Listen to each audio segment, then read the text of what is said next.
Welcome everybody, I am Tucano Noni and I am a teacher of alchemy. I am also one of the co-founders of the Damner Alchemy School. Damner is a huge center of research in spirituality and social life located in the northern Italy. Damner is also the biggest intentional community in Europe, awarded from an agency of the United Nations as an example of sustainable society. I am also a counselor, a mindset coach, a spiritual healer, and a teacher of meditation, self-development, and self-hypnosis. And today I'm here to talk to you about two very fascinating topics, magic and alchemy.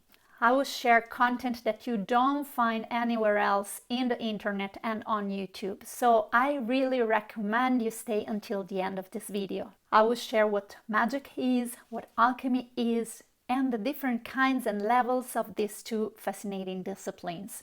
I will also share their laws and how you can apply some of them in your daily life to support your personal evolution. There are also some free resources that are available for you, and you find the links to download them in the description below.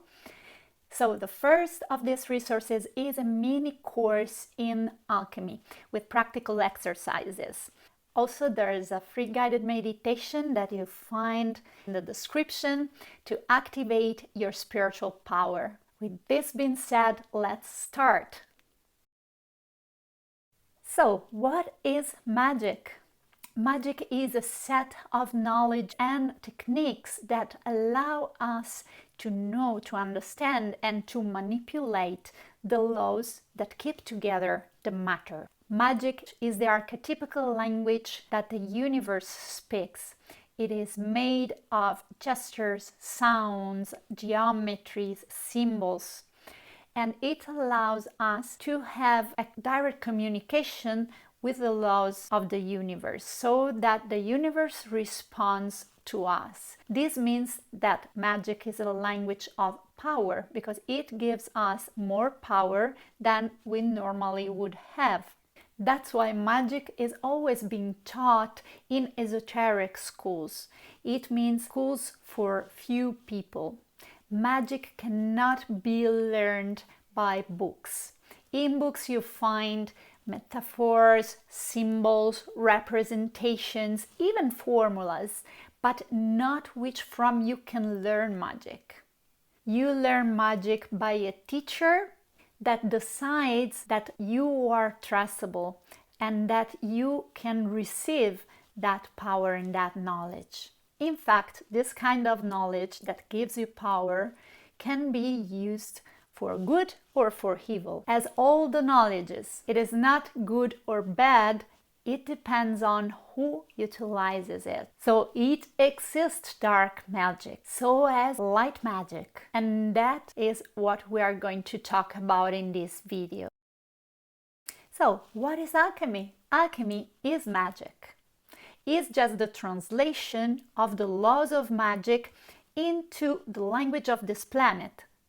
So alchemy, following the laws of magic, utilizes the human body and the natural elements of this planet to do magic. Maybe if you were living on another planet, you wouldn't have this kind of body. You wouldn't have eyes, you wouldn't breathe air. Maybe you would live in a planet without water. So the laws of magic are universal, as I said before. So they're the same throughout the universe, but alchemy utilizes the specific elements of each world to make magical operations. It's like saying that we speak a language, which is magic, but with different dialects, which are the different kinds of alchemy in different worlds. So what are the goals of magic and alchemy? As I said before, today we will talk about this side, the light side of alchemy and magic. So the alchemists and the magician who were at a high level in these disciplines, they were also mysticals. They were researchers in spirituality, and their goal was to achieve the alchemical gold. And what the alchemical gold is? The alchemical goal is enlightenment, is the maximum level of evolution possible for a human being. So the alchemists and the magicians were seeking perfection, the activation of their spiritual power. And what is spiritual power? Spiritual power is when you are connected with that divine spark, with that spark of infinite that you have within you, but is not always so easily accessible, or is not so easy to stay in touch with that part of yourself during your daily life. So an alchemist is a person, is an individual who wants to achieve that state, being in contact with their divine spark all day long. And so, to activate those characteristics, those powers, what we can call the extrasensory faculties, supernatural powers, which are part of us, which are absolutely part of our nature. They just need to be reactivated, and this is something that alchemy and magic do. But it's not just this. An alchemist, a magician, on a high level again, they don't work just for themselves.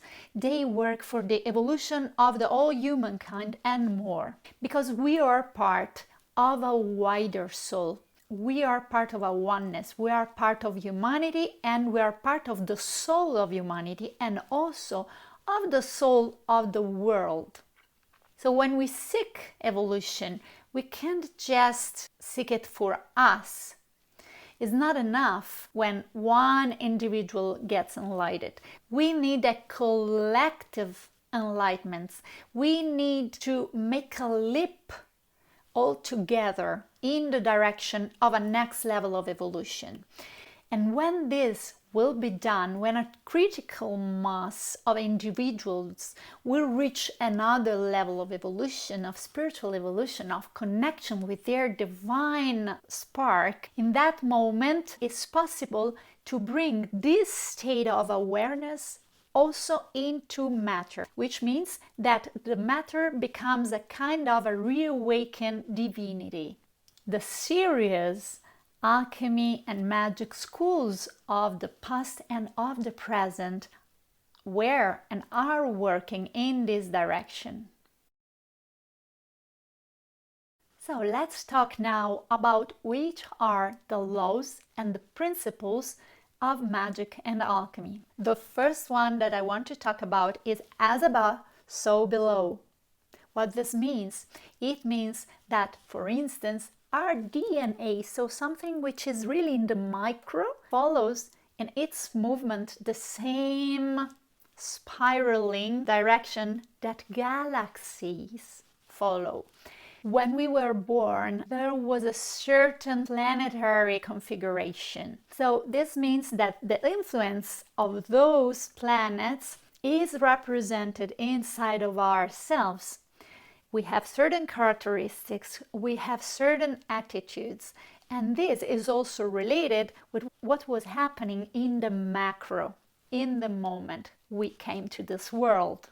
This principle can be also the one that explains why, if you work in the matter, you have an effect on the subtle plans, and the other way around. By working on the subtle level, you have an effect, for instance, on the body, on planet Earth, in the matter. This is also the principle that explains why energetic healing works, because you can work on the aura of the person and its or her body can respond to what you're doing, and so you can have an immune response or whatever else, a response in the organs, etc.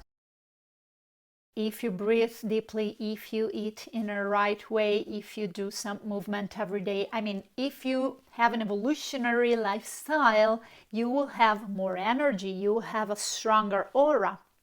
So everything that is in the micro is connected with a wider reality, and what is in the macro is connected with everything that is in the micro. This is one of the laws of magic. The second is likes response to likes, or the similar response to the similar. What this means? It means that everything is connected in the world, in the nature, on this planet. We're all connected. So when you act on something, somewhere, there's a resonance on all the rest. But things which are similar, they respond more to each other. So for instance, all the humans are similar, we are all connected, but we are more in tune with our parents, just to make an example, because we have a similar DNA. So me and my mother or father are more connected, we vibrate on a similar frequency, and so we can exchange information easily. This was also very well explained by the official physics. Some of the laws of magic are now demonstrated by science. One is this: similar response to the similar. There's a phenomenon called the entanglement, which demonstrates exactly this. If you divide in two parts a particle, so from one system you create two subsystems, they will communicate better between them. So if you bring these two molecules coming from a oneness far away from each other and you stimulate one, the other one will react as if it was stimulated in the same way. This is exactly what the law of the similar response to the similar means. So an example of this kind of law applied in magic is the voodoo doll. It can be dark magic, but still is magic. Magic is neutral. The laws of magic work anyways. So we take this example just because it's really understandable from anyone. So you have the voodoo doll, you have the person, the alter ego, let's say, of this voodoo doll. The voodoo doll is infused with the frequency of this person, maybe with hair or other things that bring the frequency of this person into the doll.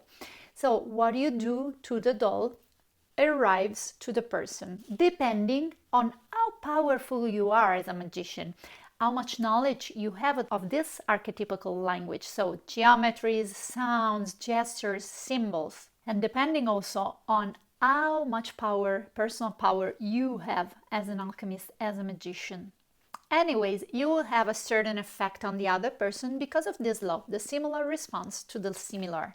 This law has also been used from the alchemists in that kind of alchemy that is very well represented, that is the alchemy that is most known, but we will see that is just a little part of alchemy, which is that alchemy that you see represented by laboratories and distillers, and we have in our collective imagination the alchemist working with plants extracts, trying to transform the vile metal into gold and finding the elixir of long life and all this. So that kind of alchemy works with this principle. If you have something outside of yourself, you will work with the same element inside of yourself. So those alchemists were still looking for the alchemical gold. They were looking for evolution, and they were trying to refine themselves by refining some elements outside of themselves. The third, which is actually the first law of alchemy and magic, is that the thought creates. Why do the thought creates? Because we are divinities, we said. We do have this divine spark inside of ourselves, right? So the first characteristic of a divinity is to be able to create. A divinity can make things happen, and so can you, depending, of course, on how much you are in connection with your divine part.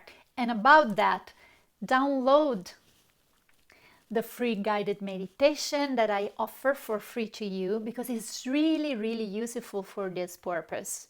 It really helps you to get in contact, to tune into your divine part. Okay, but let's go forth. So the thought creates on 3 different levels. The first level is a psychological level. When you think of something, you create that form of thought inside of yourself. We normally create this self-fulfilling prophecies. It's just that when you think of something, you will act consequentially. And so you will create the reality that you think is true.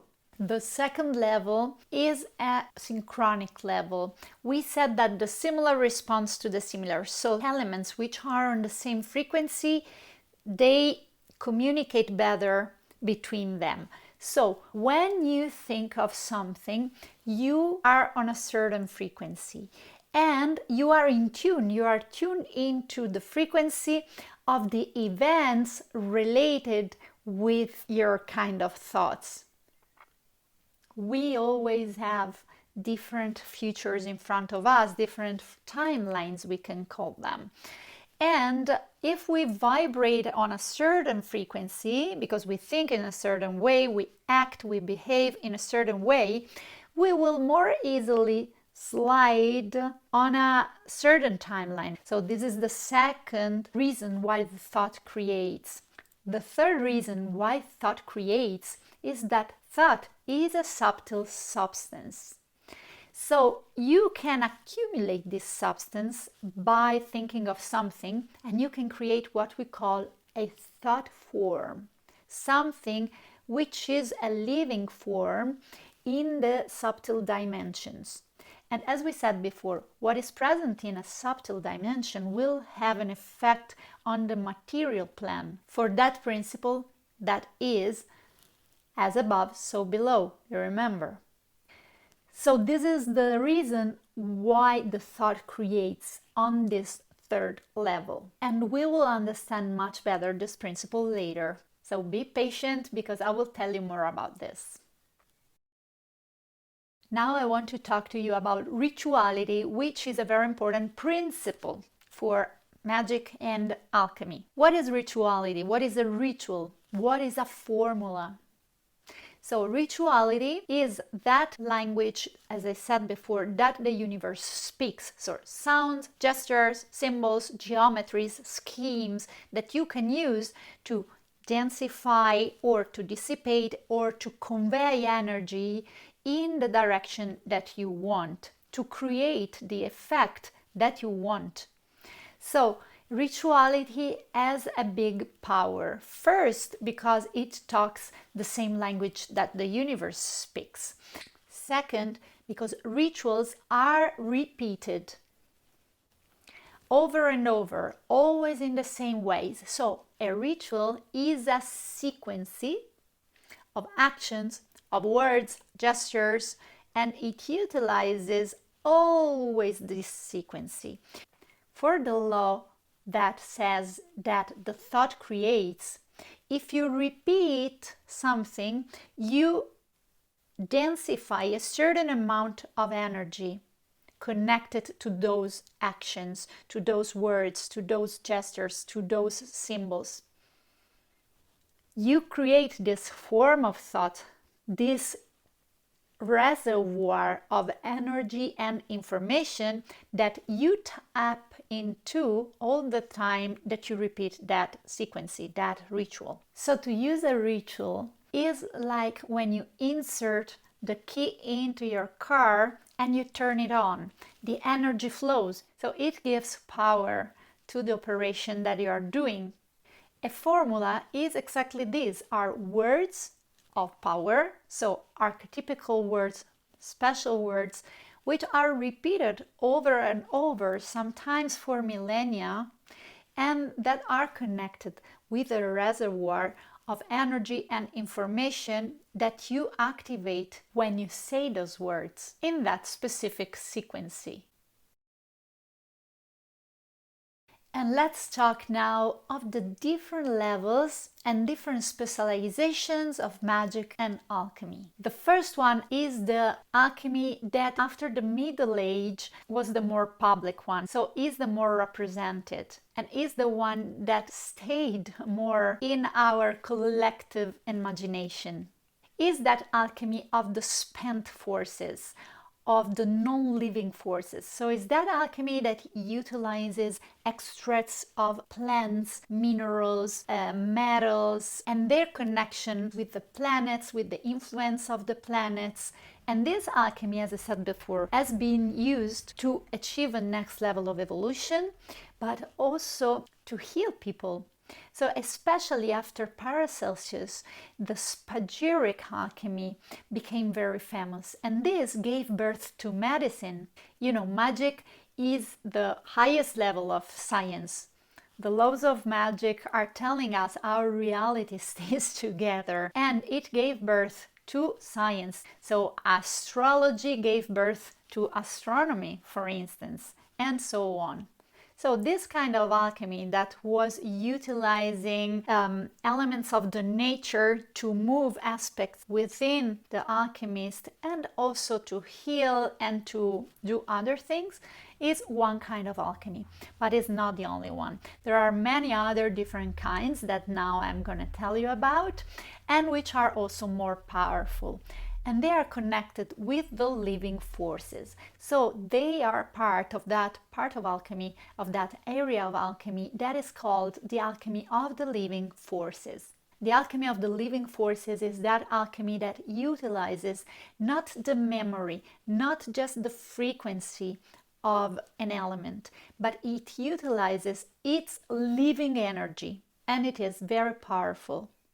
And now I'm going to tell you different kinds of this alchemy. The first one is the alchemy of the body. The alchemy of the body is that alchemy that utilizes the energies of our body to refine our being.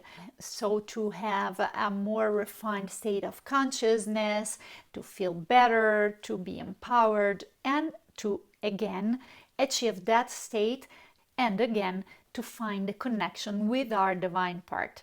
It was practiced all over the world, but especially in the Eastern cultures, they were very, very technical in this kind of alchemy. Part of this alchemy is the sexual alchemy, because the 97-8% of our energy can be also called sexual energy, and it can be refined, transformed, and used in many different ways. So it is very important to be able to use it, to manage it, and not to be managed from it. So the alchemy of the body also helps us to create certain substances in our body. Our body is meant to be as an alchemical distiller. We can create millions of different substances. So our thought creates a certain emotion, and the emotion creates a certain chemistry. An emotion is a chemical signal. If we're able to control this process and to choose the chemistry that we do want to have in our body, we can create a certain chemistry that helps us to produce a certain state of mind, which is evolutionary, and that maybe opens up different aspects of our spiritual power.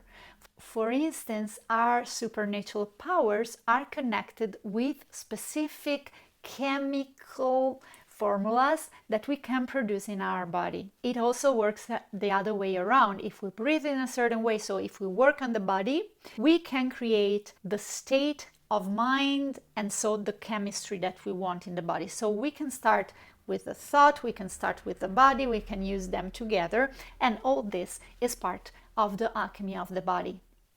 Then there's another kind of alchemy, which is the alchemy of time.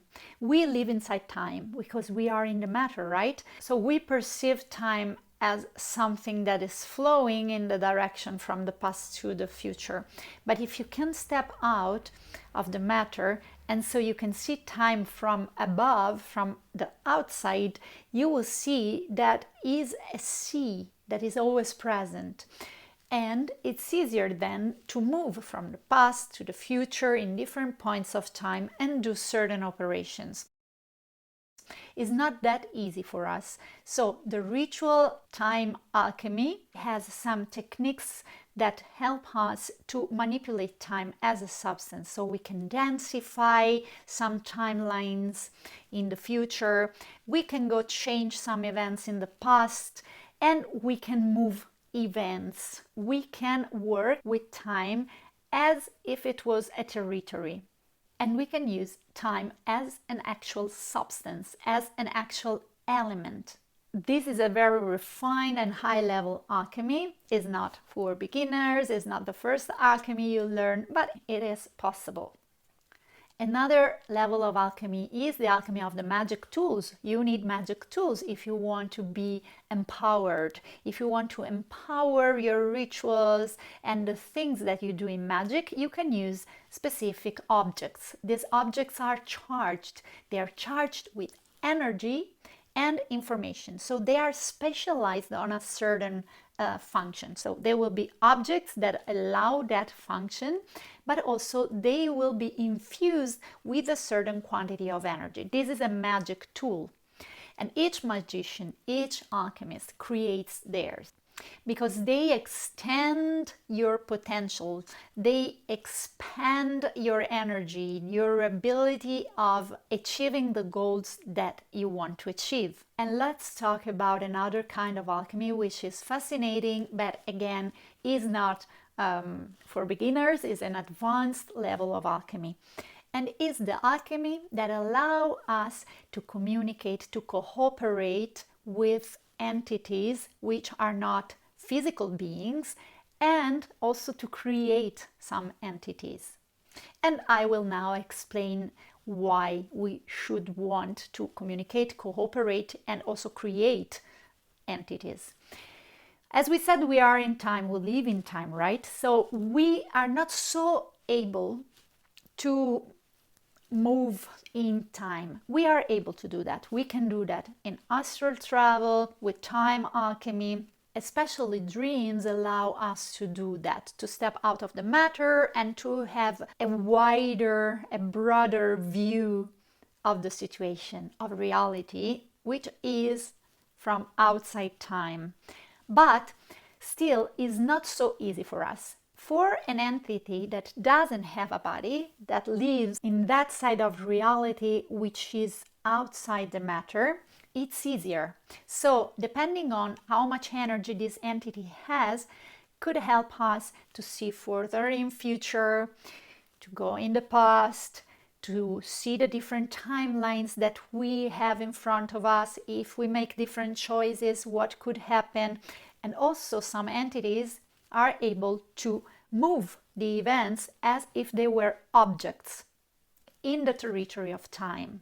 Also, another reason why we could work with an entity is because they're able to bring to us information. So they can go in astral libraries or in places which are not easily reachable for us, get some information and bring it back to us. Of course, we need to be able to be medium, so we need to open up some channels, and this is why this alchemy is not for everyone, because you need a really clean channel to not interpret the information you will get, but to really understand it for what it is. It's not so easy as it seems.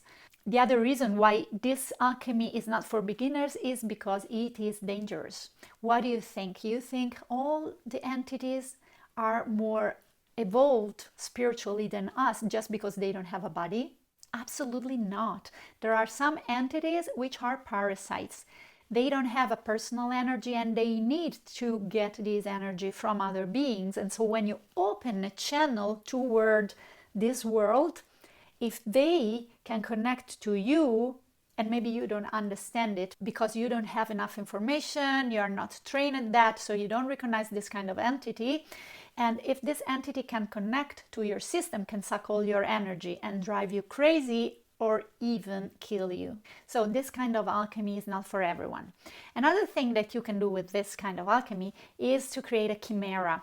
Probably in fairy tales you remember these witches with a cauldron, this wizard with a cauldron, putting inside wings, tails of different animals.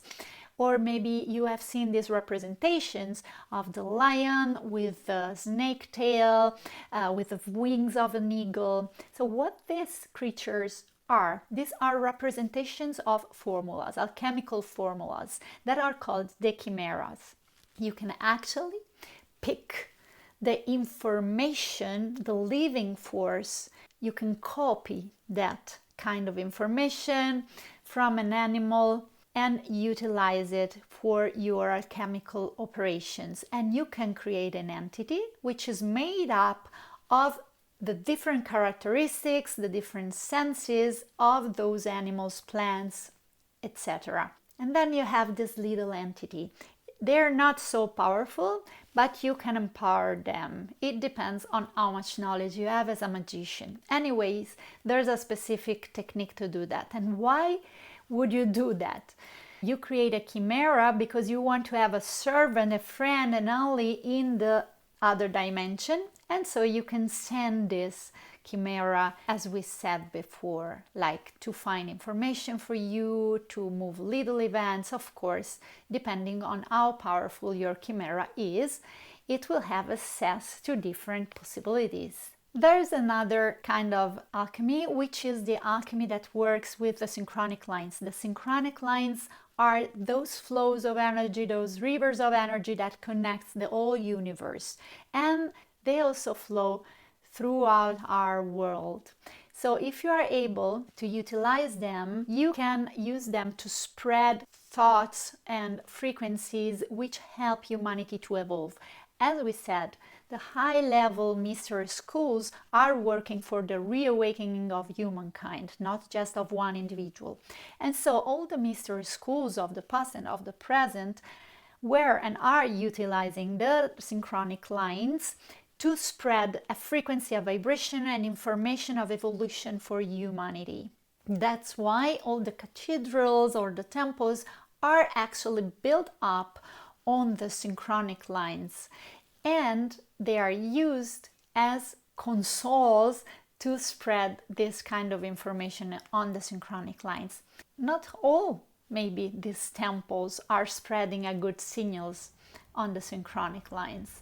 But this is another story. We are talking about the light side of magic and alchemy, so let's stay there. And now I want to talk about the last and highest level of alchemy, which is the alchemy of the divinities, the theurgic magic. So let's define what a divinity is. We said before that we have a divine principle inside. That is the highest level, the maximum level of evolution, the ultimate intelligence that is in each and every form in the material world as a piece of one mirror that broke into different fragments, and each form has one of these fragments.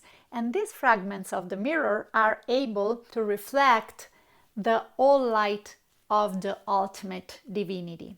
So this principle is such a high level principle that we are not always able to stay in touch with it, right? You maybe do meditation, you do your practices, you stay with beautiful people, you have a high level exchange, and so you feel kind of enlightened.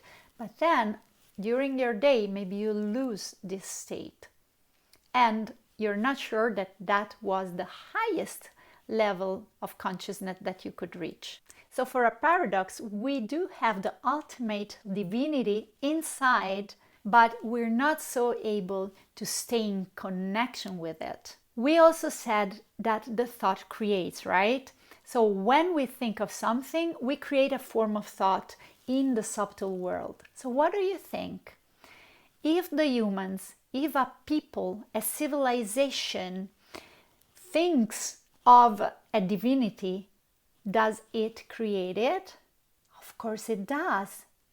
So each people, each civilization, each group, since the beginning, has created their divinities, their saints, their entities, their angels, an ecosystem, a spiritual ecosystem, which is connected to that people, to that civilization, and that influences, that has a communication and exchange with that people. There are some specialized people, which are the priests and the priestesses, which are in charge and should have the knowledge to manage this relationship with these forces, which can be also very powerful depending on how much energy the people have given to them, and they have access to the knowledge of each individual. So when the individual dies, the divinity is still there. So the divinity collects all the information, all the knowledge, all the experiences of that people and stores it in this big huge reservoir of energy and information. So some of these divinities are really powerful.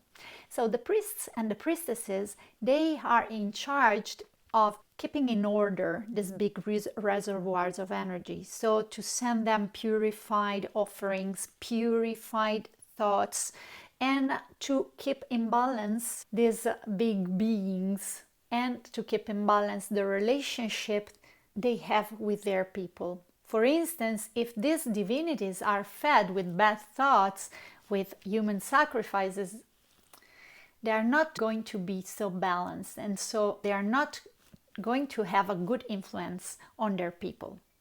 If the relationship is balanced, the divinities help their people to raise their level of consciousness. They can create a kind of an ordered field in the territory, space and time for their people, in which the frequency is higher, so that each person is more able to perceive their own inner divinity. So they are kind of intermediators in between that piece of the mirror that we hold and the material life that we do. So they can help us to clean that mirror so that it can reflect better the light of the ultimate divinity. So it is possible also to have a specific connection with this kind of forces, and this is called initiation. I tell you this because you will hear that the alchemists were initiated often. The magicians were part of initiatic schools, of mystery schools. What this means? It means that the priests or the priestesses of one divinity can connect an individual with a special thread, with a tube to that divinity. And so that person from that moment has a special way of communicating with that divinity. And so he or she can get more information and also more energy. So this is a way, if the divinity is a balanced one, to speed up your evolution, to elevate your state of consciousness faster. That's why many alchemists and magicians were and are part of initiatic schools, because an alchemist is someone who wants to have the faster possible evolution. What divinities are used for in these initiatic schools, in these mystery schools? They are used, for instance, with the function of the oracle. The Oracle of Delphi, the oracles, what they are? They are divinities. They are divinities which are very big, powerful, and they are living outside of the matter. So they have access to the future and to the past much more than us. So for their people, they can go see the future and different futures and give information about which choices will bring to where, so that the people can choose what they want. Also, a divinity, especially if it is a powerful one, can move the events a lot. So it can help all humanity to skip those events which are really involutional and to build up a future of evolution. So this is what mystery schools and initiatic schools, the light side of mystery schools and initiatic schools, have been doing for millennia and are still doing. That's why we said that at a high level, magic and alchemy work for a collective evolution. Okay, so I think I've been saying a lot, and now I want to give you some tips, some things that you can do, getting inspiration from the laws of alchemy and magic to improve your life. So my first advice is to use your free will, so the power of choosing that you have as a divinity, and to do as the alchemists do. They're individuals with a strong self-discipline. An alchemist is someone that chooses where he or she wants to arrive and then takes that direction and keeps it. So it means not to follow constantly automatisms, fears, habits, addictions. And if you're not able to do that, start a personal development path, work with groups, do courses that make you step out from your automatisms and help you to reach that point in which you can choose what you want to do. So an alchemist, or someone who would like to be something like an alchemist, is someone that in between all possible choices tries always to do the more evolutionary one. My second advice is to always raise your energy level. So breathe, do meditation, have a positive lifestyle, move your body, eat properly. Because if you have a low level of energy or you lack energy, your whole system will not work. Our chakras and whatever else in our system is nourished by that energy that we call the prana. So the more you have energy, the more you can tap into your spiritual power and then reconnect to your more refined parts. If you lack energy, you will have a low state of mind. So again, you find in the description the free guided meditation that will really help you with this, because it also includes a short, easy breathing technique that you can use to do some breath work to raise your energy level. The third advice that I want to give you is be aware of what you think, because as we said, depending on how powerful you are, your thought creates, but it creates anyways. It can create more if you are more in touch with your spiritual powers, but still it creates because you hold this divine part. So whatever you think makes a change in your mind, in the synchronic events you attract, and also in the forms of thoughts that you create and that have an effect on your body and on yourself in general. And also words. When you speak, you are utilizing a magical formula. The words are very powerful. The Bible says that God creates the world by giving a name to things. It's not for a case that this is said in the Bible, because the alchemy of sound is one of the more powerful ones. So be aware of what you think and what you say. And again, if you're not able to think positively, to be optimistic, and to be creative in a positive way, ask yourself why, and maybe start a self-development path that can help you to clear your mind. The fourth suggestion, my fourth advice, is to study and practice. An alchemist, a magician, is someone that studies. I have been saying before that you don't learn high-level magic, high-level alchemy from books, because certain knowledges can be also dangerous if given in hands of people which have egoistic and low-level intentions. But still, there are a lot of courses, a lot of groups, and also books, which from you can learn techniques for your personal development. And also you can start stepping into the world of magic and alchemy if you want. About this, you have to be ready to practice, practice, practice, practice. It's not just about studying, but knowledge is very important. So you know what you have to do, and then you start doing it, and you experiment, and you discover new things.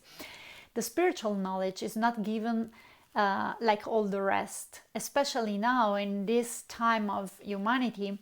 We are used to buy things, utilize them, and throw them away. This is not possible when you want to evolve spiritually. In the spiritual school, you are given a certain amount of information, then you have to discover something, you have to process it, it's something that you have to live, and then something else will be added and given to you.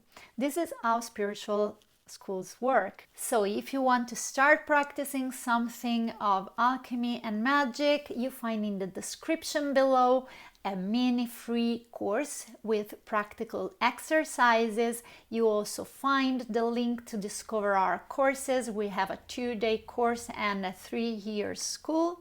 You can also have a 10% discount by using the discount code TUCANONONI. You can download from the description also the free guided meditation that you can do also every day as a practice to reconnect with your spiritual power and raise your energy level. You find in the description and on my website, tukanononi.com. Also, all the other courses on personal development and spiritual growth that I teach.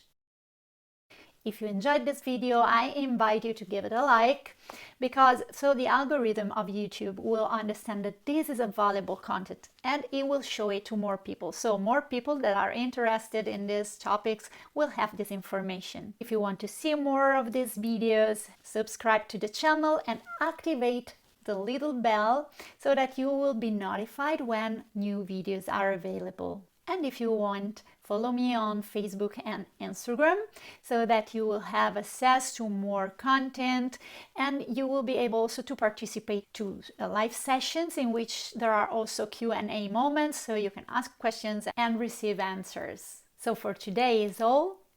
I wish you a beautiful day, and I will see you soon in the next video.